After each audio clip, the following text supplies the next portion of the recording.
موقع گناہوں کے رشتے ٹوٹے ہیں، اتنی بار ٹوٹے ہیں کہ رشتہ پارا پارا ہو چکا ہے۔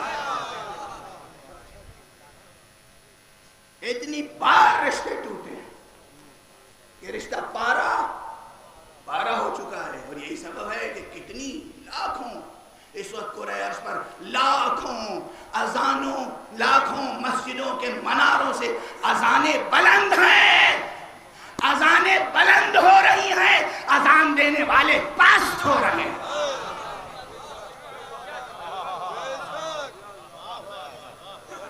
اذانیں بلند ہو رہی ہیں، اذان دینے والے ذلیل ہو رہے ہیں، رسوا ہو رہے ہیں، بدنام ہو رہے ہیں، اور یہ نہیں کہ بدنام ہو رہے ہیں، بد ہو چکے ہیں۔ بدنام نہ ہوں گے تو کیا ہوں گے؟